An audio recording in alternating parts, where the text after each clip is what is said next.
भारत गौरव आचार्य श्री पुलक सागर जी गुरुदेव के प्रवचन और धार्मिक कार्यक्रम देखने एवं सुनने के लिए जिन शरणम मीडिया चैनल को अभी सब्सक्राइब करें और बेल आइकॉन पर क्लिक जरूर करें।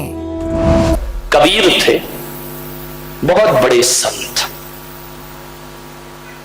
उनके जीवन में बड़ा आनंद था। पति पत्नी साथ रहते थे,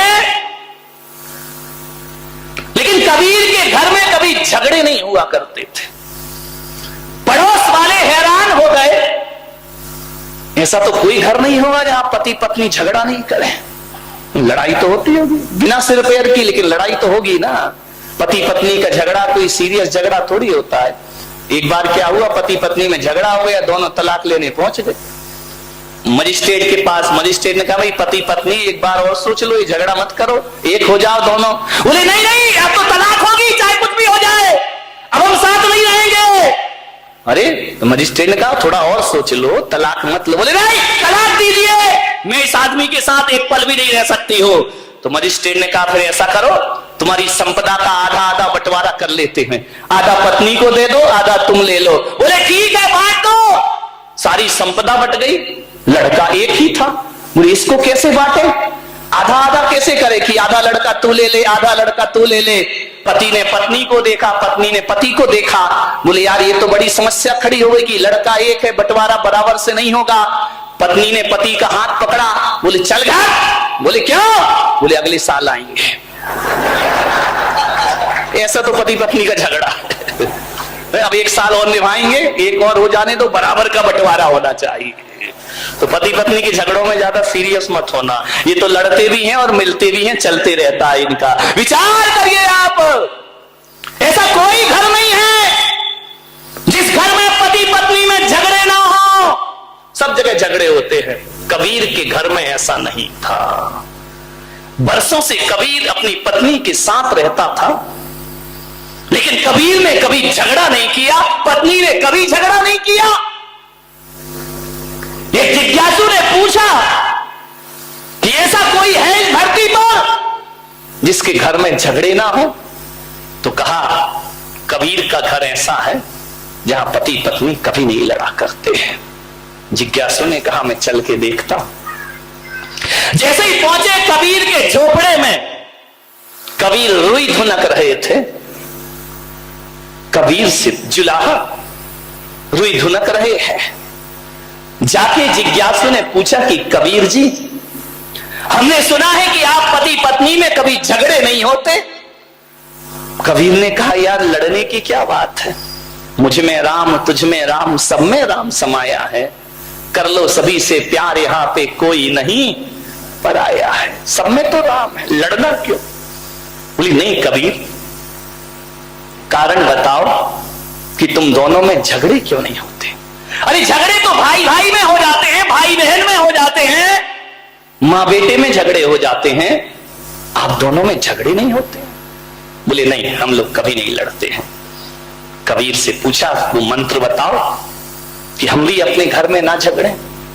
कबीर ने कहा कि बैठो, आए हो, स्वागत है, बैठो मेरी कुटिया में।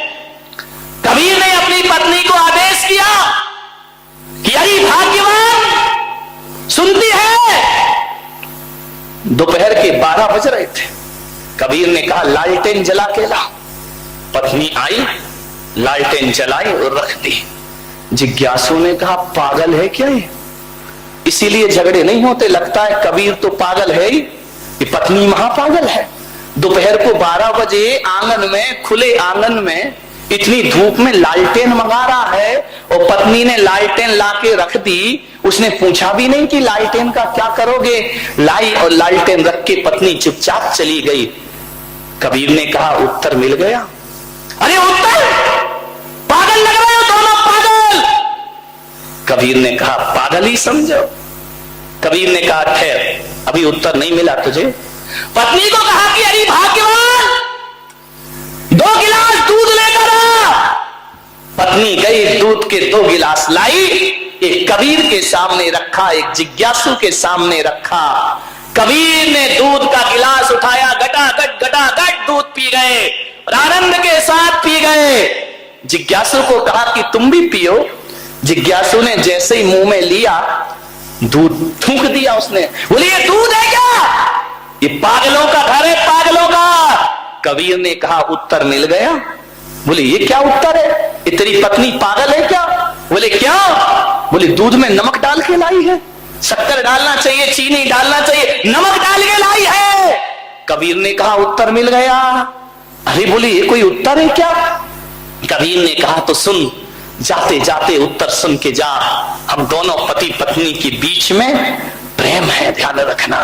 हम दोनों पति पत्नी के बीच में समर्पण है, हमारे बीच में तर्क नहीं है। जब मैंने 12 बजे दिन में उससे लालटेन लाने को कहा तो पत्नी ने कोई प्रश्न नहीं किया, चुपचाप लालटेन रख के चली गई। जब पत्नी लालटेन लाने पे प्रश्न नहीं करती है तो धोखे से शक्कर की जगह नमक डल गया तो मैं भी उससे कोई प्रश्न नहीं किया करता हूं। और इतना ही ध्यान रख, यदि जीवन में आनंद को जीना है तो मैं भी बारामती वाले आपसे कह रहा हूं, एक कोटेशन में आपको दे रहा हूं। जहां दिन में 4 बार आपकी नजर पड़ती हो, दुकान में, ऑफिस में, घर में, मकान में, एक लाइन लिख के रखना। जहां दिन में 1000 बार देखते हो वहां लिख के रखना, जहां समर्पण है वहां स्वर्ग है, और जहां तर्क है वहां नरक है। ध्यान रखिए, जहां समर्पण है वहां स्वर्ग है, और जहां तर्क है वहां समर्पण से बड़ा सुख जीवन में कुछ नहीं हुआ करता है। जीवन में आनंद को बटोरना है, समर्पण होना चाहिए। एक गांव के गमारिया बाबा था। रात को 12 बजे अपनी झोपड़ी में बैठा था और अचानक चोर आ गए उसके घर में। अब जैसे ही चोर आए तो गमारिया बाबा ने कहा कौन हो रे तुम?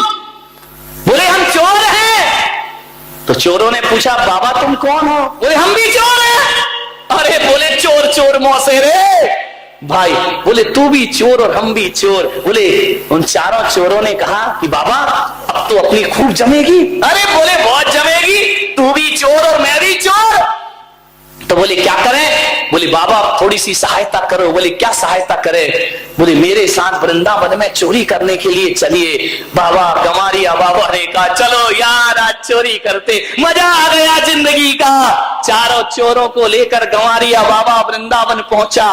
एक गोपी के घर में घुस गए। जैसे ही घुसे सामान इकट्ठा किया, बांधा, पूरे आभूषण कपड़े बांध बूंद के तैयार। जैसे ही तीली जलाई, माचिस जलाई, एक ढोलक रखी हुई थी। गवारिया बाबा ने ढोलक उठाई और ढोलक बजाना शुरू कर दी जोर जोर से। अरे चोरों ने कहा तेरा सत्यानाश हो, मरवाएगा कि तू ढोलक काय को बजा दिया है? चोरी कर रहा है, जरा सीरियस रहे, गंभीर है। अरे वो तो अपना बजा रहा है, मैया मोरी मैं नहीं माखन। अरे उसने कहा यार ये मरवाएगा ये गमारिया बाबा। ये जोर जोर से ढोलक बजा रहा, नाच रहा है गमारिया बाबा जोर जोर से। आज मिल गया, आज मिल गया। अरे गांव के लोग उठ गए। 12 बजे रात को इतनी जोर से ढोलक बज रही है। चारों चोर भागे पोटली लेकर के। गांव वालों ने पकड़ा, इतना मारा चोरों को, इतना मारा कि चोरों की कमर टूट गई। लोग अंदर आए कि ढोलक कौन बजा रहा है? लोगों ने कहा रे गमारिया बाबा तुम ढोलक क्यों बजा रहे हो? अरे बोले मिल गई तो बजा रहा हूं, मेरे को तो आनंद ही आनंद है जीवन में। बोले ढोलक क्यों? बोले वो 4 चोर आए थे। बोले हाँ। तो बोले तुम क्या कर रहे थे? बोले मैं भी चोरी करने आया था। और तो ढोलक काय को बजा रिया है? अरे ढोलक देख के मैंने सोचा यार हरि का भजन कर लूं, भगवान का भजन कर लूं। तो बोले ढोलक बजा रहे, तुम चोरी करने क्यों आए?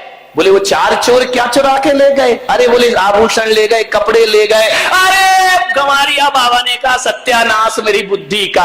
रात को 12 बजे 4 चोर आए तो मैं समझा कि वृंदावन में चोरी को कह रहे हैं तो शायद माखन चोर आया होगा, इसलिए मैं उन चोरों में शामिल हो गया। ध्यान रखना, मैं तो माखन चुराने आया था कि हरि की कृपा बरस गई। हरि आए हैं और कह रहे हैं कि चलो बाबा माखन चुराने चलते हैं। ध्यान रखिए मान्यवर, सोचिए ये आनंद है जीवन का। उदासी जिन चेहरों का श्रृंगार करती है, उदासी जिन चेहरों का श्रृंगार करती है, मक्खी भी उन पर बैठने से इनकार करती है, ध्यान रखिए।